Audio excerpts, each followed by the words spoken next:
So, Thomas, how was your experience adopting Asina through the online corral? Um, my experience it was kind of scary at first. I mean, the process was fairly easy and simple. You know, I had to send pictures in of my area and everything, and I finally got approved, and I started looking at horses. And of course, like I said, the scary part was you didn't know what you were going to get in a horse. Was it going to be trainable or whatnot?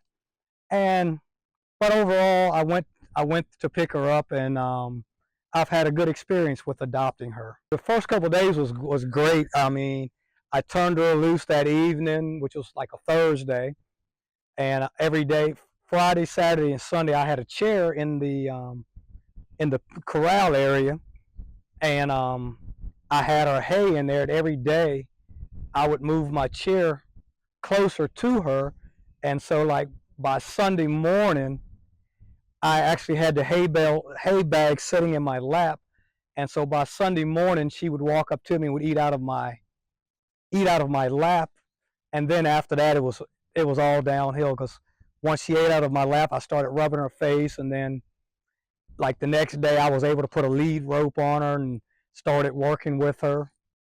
My story is that ever since I was a kid, I was always into horses. I always wanted a horse. Of course, my family didn't know anything about horses, didn't have money. So me and my grandmother would sit around and watch old westerns, and I always liked the Mustang because that's what the Indians would ride, and I was always like, I'm gonna have me a Mustang one day. So what ended up happening is that my grandmother and I would always talk about this property that I'm standing on today. That she dreamt of me someday owning it and putting a house on it, which I did that in 2023. So I was sitting there one day and I was like, you know what? I've successfully completed this part of my dream. I need the other part. And I said, hey, I got enough room.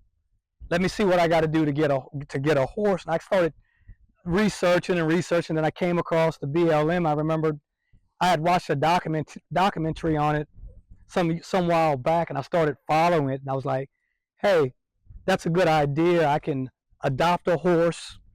It kind of like I'm saving a horse's life, giving a horse a chance at life, and I'm also fulfilling a childhood dream of my own. And I was like, yeah, I could buy a horse, but I'd rather save a horse's life that I know is in trouble. And so that's when I started the process.